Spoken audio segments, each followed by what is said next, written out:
Presença do Senhor para mais esse encontro de casais. Na verdade era para ter sido o último no mês passado, mês de novembro. O pessoal pediu para a gente realizar outro. Então nós estamos aqui para agora sim finalizarmos mais um ano. Vamos deixar as luzes assim apagadas para a gente ficar mais à vontade. Mês passado a gente deixou assim. E deu um clima muito bom, né? Ficou gostoso. Mais escurinho. Mateus capítulo 6. Minha pregação, minha palestra de hoje vai ter esse versículo como nosso pontapé inicial. Fio condutor da minha reflexão de hoje está no Evangelho segundo escreveu Mateus capítulo 6. Se você não conseguir abrir porque as luzes estão apagadas, eu leio, não tem problema. Só um versículo. Mateus 6, versículo 12, é onde fala sobre a oração do Pai Nosso. E só uma parte do versículo, na verdade só uma parte da oração do Pai Nosso, é o versículo 12, diz assim, olha: perdoa-nos as nossas dívidas, assim como nós perdoamos aos nossos devedores. Vamos ler? Perdoa-nos as nossas dívidas, assim como nós perdoamos aos nossos devedores. Feche os olhos. Senhor, venha falar conosco na noite de hoje, através da palavra que foi lida, texto de Mateus, capítulo 6. Nos dê a inspiração do Teu Espírito Santo, para que possamos ser abençoados como casal, que nós sejamos ministrados por Ti, orientados por Ti, de uma forma muito clara, Senhor. Fala conosco nesta noite. Eis-nos aqui, em nome de Jesus. Amém e graças a Deus. Vamos aplaudir ao Senhor Jesus. Amém.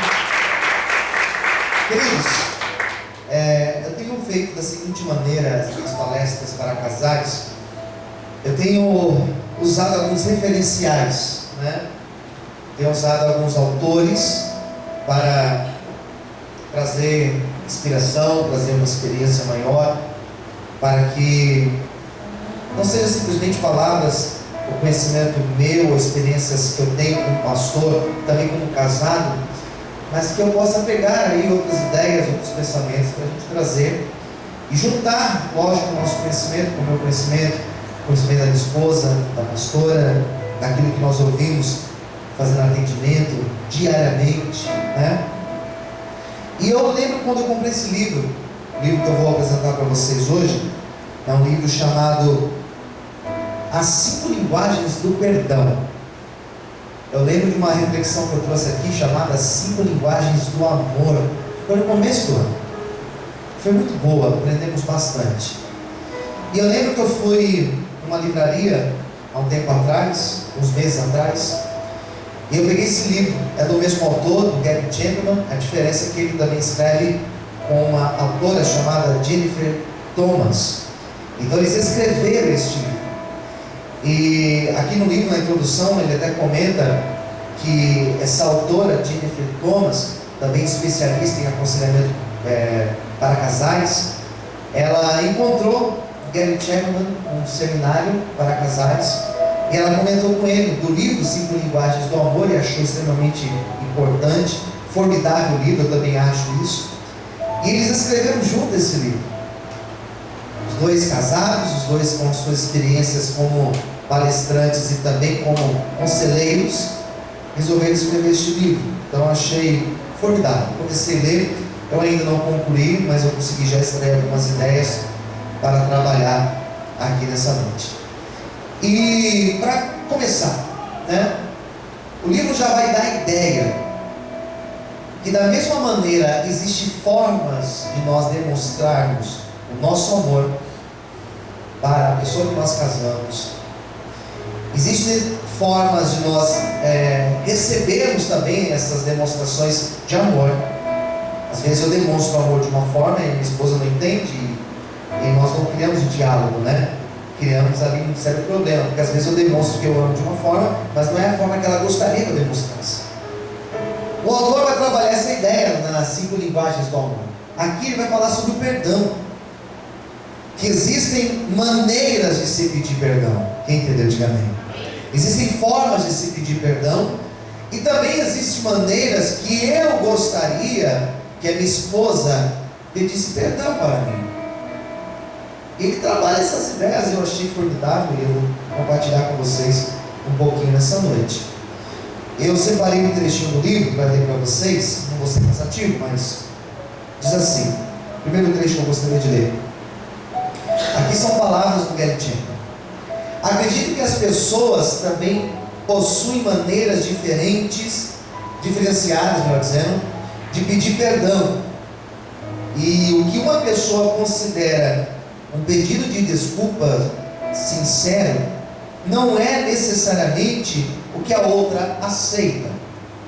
Em suma, o que quero dizer é que também existem diferentes linguagens do amor na hora de pedir perdão. Então, um grande problema que eu tenho visto nos casais, acompanhando vários, é a dificuldade de pedir perdão. E percebe que o pedir perdão é extremamente importante, não só para o nosso relacionamento com o outro, mas principalmente o nosso relacionamento com Deus. Porque Jesus, quando ele começa o seu ministério, quando ele começa a ensinar as coisas tão lindas que ele ensinou, uma das primeiras coisas que ele ensinou foi a maneira que nós devemos orar. E não é que ele ensinou só como nós devemos orar, ele ensinou como nós devemos nos relacionar com Deus. E ele, ao ensinar da maneira que nós nos relacionamos com Deus, ele fala que se eu não perdoo, Deus não perdoa também os meus pecados. Posso ouvir um amém? Amém. Então é daí que surge a ideia do perdão e a importância do perdão dentro de um casamento. Vou ler só mais um trecho. Por que pedir perdão? No mundo ideal não haveria necessidade de ninguém desculpar por nada. Acontece que o mundo está longe do ideal, por isso não há como viver sem o processo do perdão. Agora são palavras do autor, né? Minha área de especialização acadêmica é antropologia, estudo da cultura humana. Uma das conclusões mais claras dos antropólogos é que todas as pessoas possuem um senso de moralidade. Algumas coisas são certas, isso significa moralidade, outras erradas. As pessoas são inescapavelmente morais. Na psicologia, isso costuma ser chamado de consciência.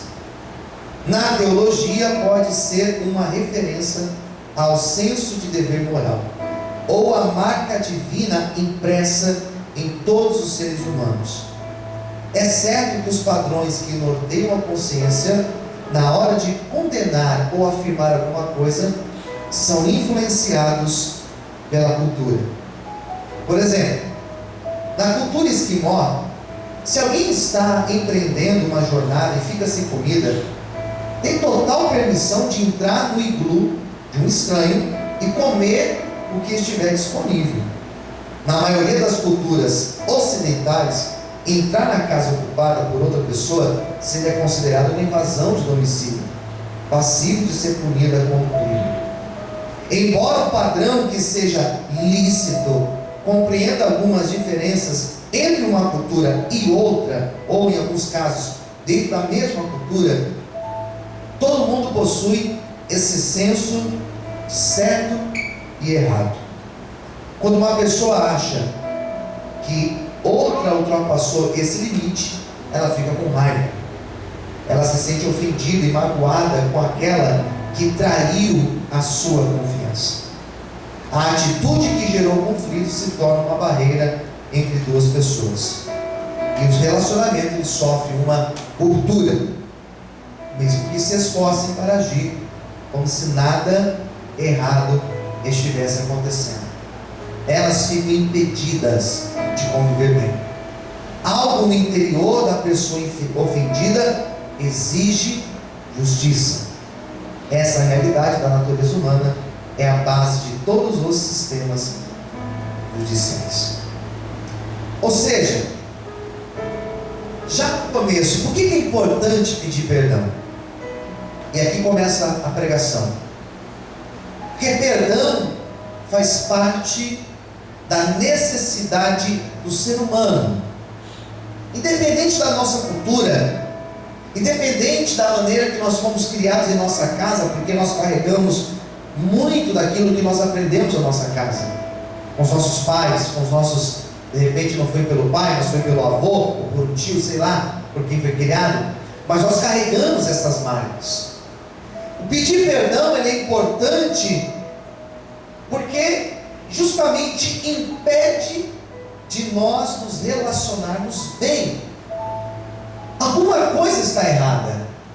Por mais que eu tente tampar, alguma coisa está errada e precisa ser consertada. Quem entendeu, diga amém. Bom, é importante que no momento de se pedir perdão, a nossa fala e o nosso corpo demonstre que de fato estamos pedindo perdão. Já pensou se eu peço perdão para minha esposa de um algo sério que eu fiz? Eu peço perdão dando risada, com cara de pouco caso. Não vai parecer que estou pedindo perdão.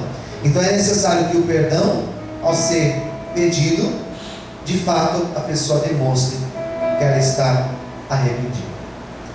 Vamos falar das 5 linguagens do perdão, e aqui eu vou ser tanto quanto objetivo, para nós pensarmos, e eu creio que até o final da pregação nós vamos entender de que maneira nós nos enquadramos nessa palavra. Posso ouvir amém? Amém. Vamos lá então.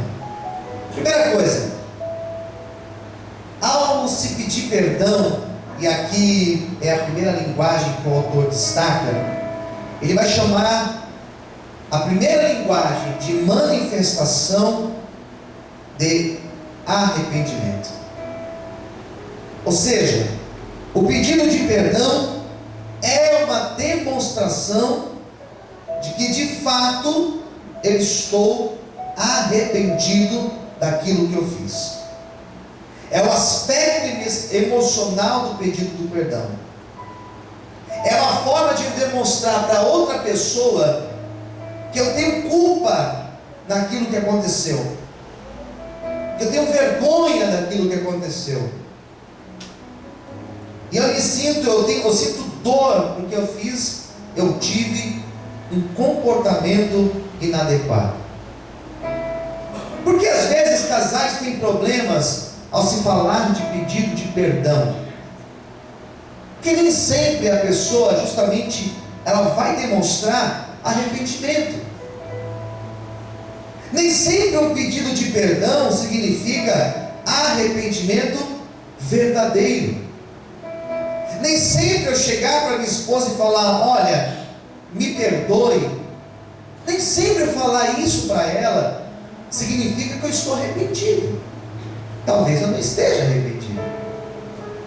Quem está entendendo? Diga amém. Talvez eu, no fundo, eu não acho que tenho culpa. No fundo, eu não tenho vergonha daquilo que eu fiz. No fundo, eu não me preocupo com a dor que eu estou causando na minha esposa pelo meu comportamento que foi errado. Significa que, na verdade, eu não tive nenhuma manifestação do que nós chamamos de arrependimento. O perdão, o pedir perdão, ele deve ser seguido do arrependimento. E arrependimento, para mim, é a seguinte frase: se eu pudesse voltar atrás, não faria igual eu fiz. Se eu pudesse voltar atrás, eu faria totalmente diferente. Ou então, eu não teria feito aquilo que eu fiz. Isso se chama arrependimento. Quem entendeu, diga amém. Então, no meu pedido de perdão, necessariamente precisa existir uma manifestação do que nós chamamos de arrependimento. Essa é a primeira. Segunda linguagem que ele vai falar. O pedido do perdão, pedir perdão, ele deve ser seguido de uma aceitação de responsabilidade. Pedir perdão é assumir a responsabilidade daquilo que fez. Amém, queridos? Quem entendeu, diga amém. Diga para a esposa ou para o esposo aí: pedir perdão é assumir responsabilidades. Amém? É isso, pedir perdão. É assumir a responsabilidade. É assumir aquilo que de fato fez. E eu comecei a ler essa parte aqui, eu comecei a achar interessante, porque uma das coisas que ele vai falar é que encontrar justificativas, porque tem pessoas que elas são especialistas em encontrar justificativas para os seus erros. Isso é uma falta de responsabilidade. Ela não assume a responsabilidade. Ela não assume que errou. Isso é muito sério. E nós temos esse problema. Muitas pessoas têm isso no seu caráter. É aquela pessoa que fala assim: bom, eu fiz isso, eu só fiz isso porque meu esposo fez aquilo, porque a minha esposa fez aquilo, ou deixou de fazer aquilo, ou deixou de fazer aquilo outro. Ou seja, eu uso o erro da outra pessoa para justificar o meu erro. Isso não é responsável. Isso não é ser sincero com Deus e nem no casamento. Porque eu não posso simplesmente fazer ou deixar de fazer alguma coisa me apoiando em cima da ação do outro, porque senão fica fácil. Tem mais, nós iremos achar justificativa para tudo. Fulano matou ciclano. Uma vez eu peguei um caso, acho que o Renato vai lembrar, vai lembrar com certeza, de um caso que nós pegamos aqui na igreja. O cara matou a esposa. Pô, mas como assim o cara matou a esposa? Matou a esposa. Apareceu na televisão e tudo. Mas por que ele matou a esposa? Ele matou a esposa porque a esposa... se criou uma justificativa do porquê que ele matou a esposa. Peraí, justifica matar a esposa. Então quer dizer, eu posso matar a minha esposa porque ela não fez a janta que queria que ela fizesse? Já pensou, queridos? Misericórdia. Eu vou matar a minha esposa porque ele não tirou o lixo para fora hoje, então eu vou matar ele para ele chegar, né? Justifica. Então quer dizer que eu vou ter uma vida de erros, uma vida de pecados? Por quê? Porque deixou uma brecha, porque fez isso. Isso não é assumir responsabilidade. O assumir a responsabilidade é de fato eu ter uma postura irrepreensível, independente da ação do outro. Porque se nós formos parar para pensar, teremos justificativa para tudo. Quem concorda, diga amém. Teremos justificativas, teremos desculpas, e o ser humano é especialista em alcançar desculpas. O ser humano é especialista nisso. Semana passada eu assisti aquela luta do José Aldo. Sábado passado foi, né? E eu assisti a luta do José Aldo. E eu lembro que depois que ele perdeu a luta, 13 segundos, tomou um soco, caiu. 13 segundos de luta. E algumas pessoas depois começaram a postar na rede social: a luta foi vendida, porque não sei quem falou que ele ia perder o patrocínio se ele não vendesse a luta, se ele não perdesse. Sabe, a mesma conversa quando o Brasil perdeu para a Alemanha na Copa do Mundo. O Brasil perdeu para a Alemanha porque estava vendida, o Brasil que era para ser campeão, estava vendida a Copa. Daí teve uma outra Copa que o Brasil perdeu, o Brasil perdeu porque estava vendida a Copa. E teve uma vez que o Anderson Silva perdeu, ele perdeu porque ele estava vendido também. Peraí, nós não assumimos a responsabilidade. Nós criamos a ideia de que foi vendida, e eu não estou dizendo que foi vendida. O que eu estou dizendo é que às vezes nós não assumimos que perdemos, que erramos, que fizemos algo errado. Não assumimos a responsabilidade. E é muito mais fácil culpar o outro do que assumir que errou e pedir perdão para o outro. Então a segunda ideia que eu gostaria de desenvolver com vocês aqui nessa noite é essa: é preciso assumir a responsabilidade.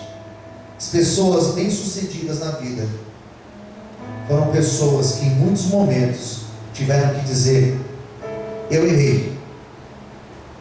Porque eu reconhecer que errou não é sinal de fraqueza, mas ao contrário, é um sinal de uma grande nobreza.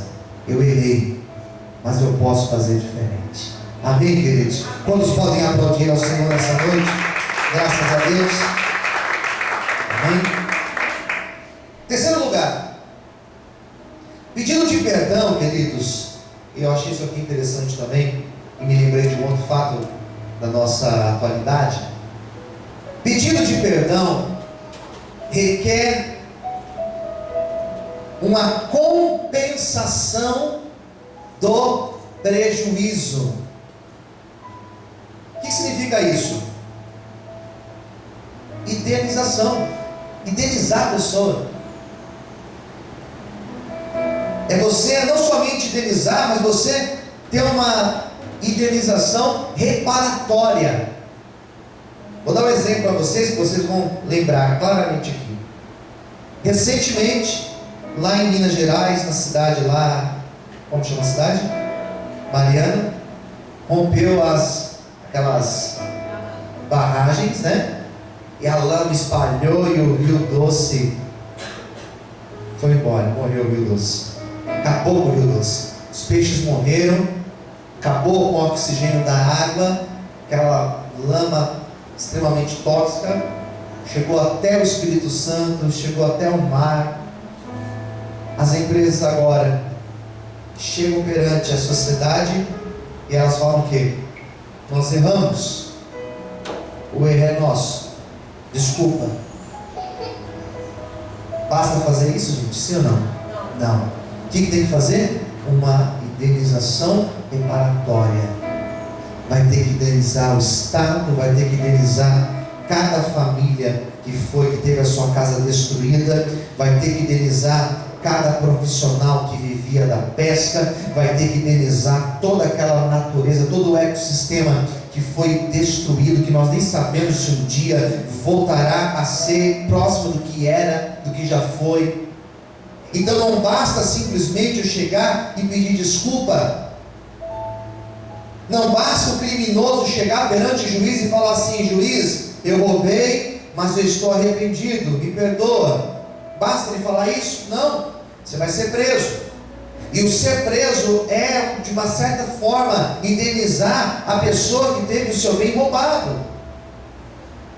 O pedido de perdão deve existir uma indenização reparatória.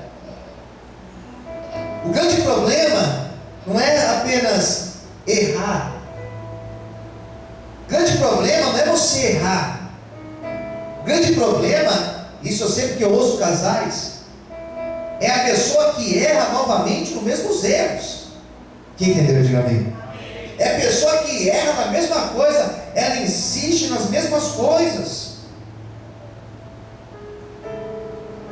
Ela não vai se redimir. Ela continua do mesmo jeito. Por isso que é interessante essa ideia de nós repararmos, porque com certeza, quando nós perdemos algo para indenizar o outro, nós tomamos mais atenção para não cometer os mesmos erros. O que eles começaram a fazer? Começaram a tomar mais cuidado depois disso. Por quê? Porque tocou no bolso. Ou seja, o meu pedido de perdão não basta apenas ficar nas minhas palavras. Eu preciso de alguma maneira mostrar para outra pessoa que eu estou arrependido. Ainda que isso me custe algo, eu preciso reparar o meu erro, consertar aquilo de errado que eu fiz. Quem está entendendo? Diga amém. Amém, queridos? É um dos princípios que eu achei maravilhoso aqui, achei tremendo. Quarto lugar, são 5 ideias. A quarta ideia: o pedido de perdão, ele deve ser seguido de um arrependimento genuíno. E o arrependimento genuíno, eu gostaria que vocês prestassem bastante atenção.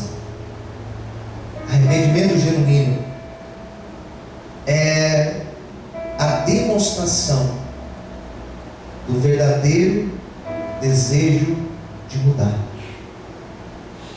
Preciso mostrar para minha esposa, no caso das irmãs, mostrar para o esposo que eu tenho o desejo de mudar.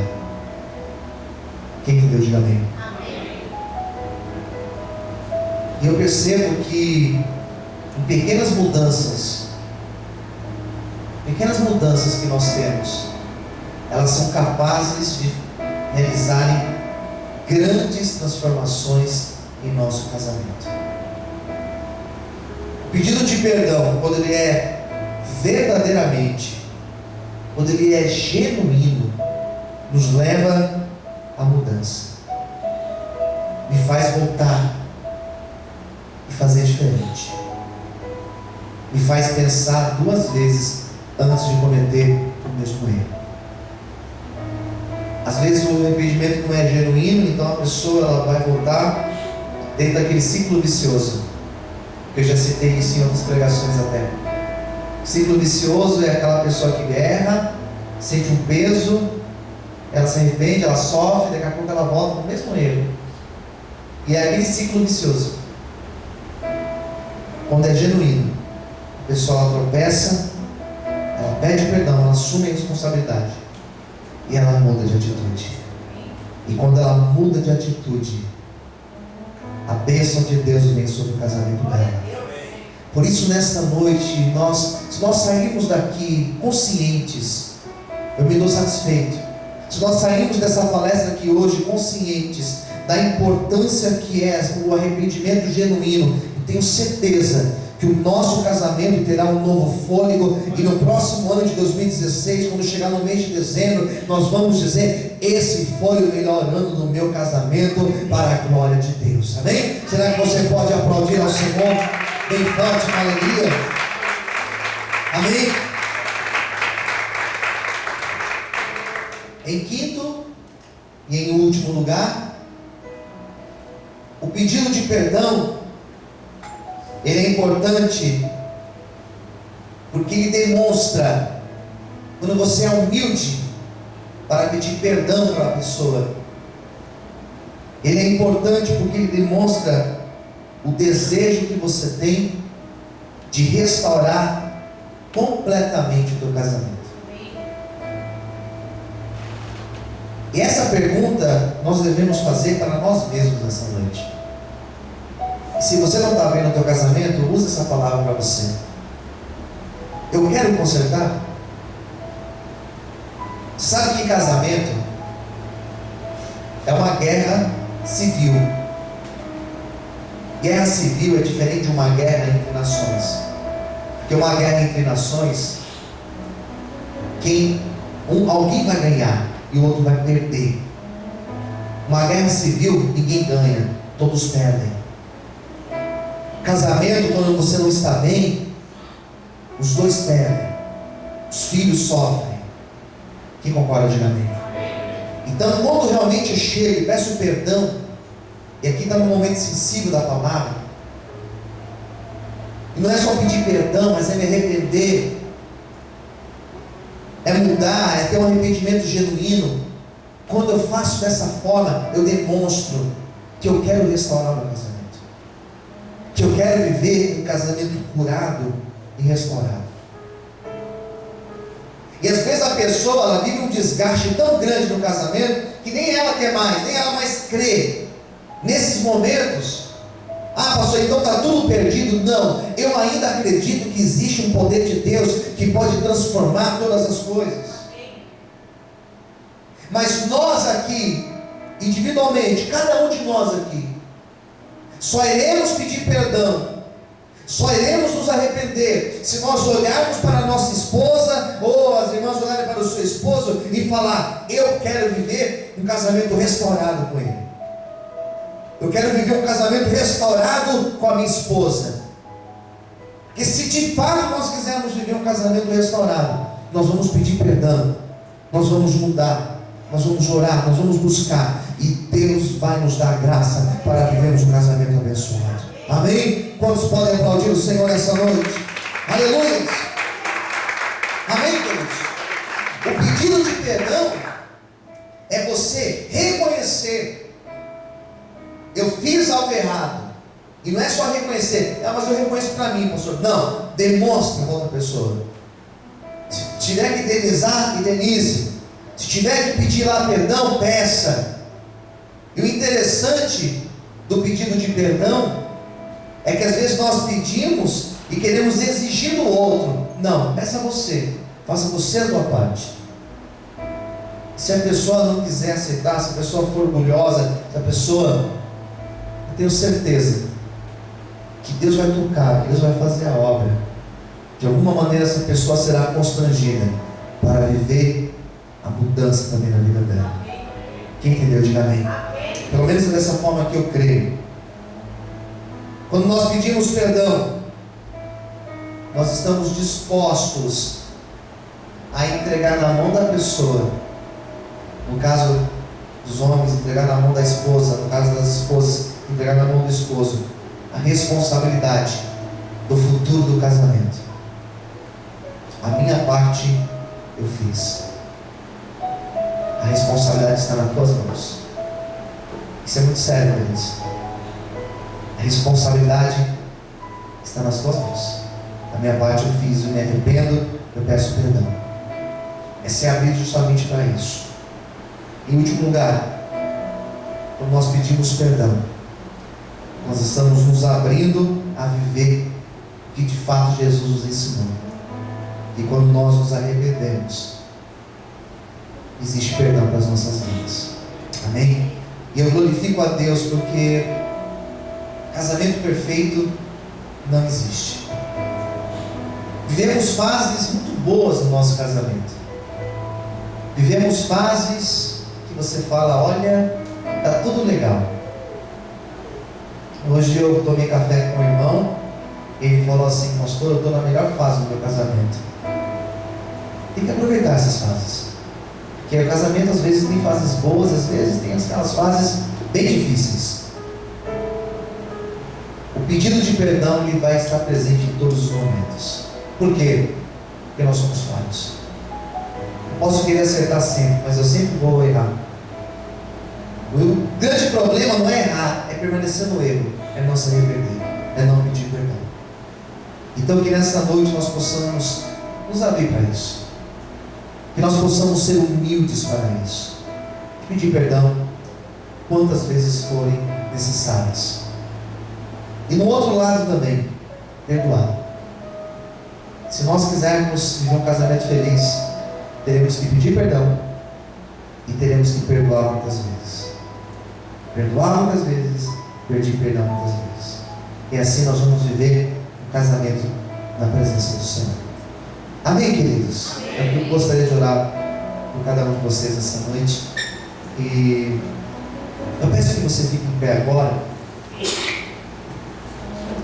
Que você segure com suas mãos a sua esposa, do seu esposo. Fique de frente com ele, de frente com ela.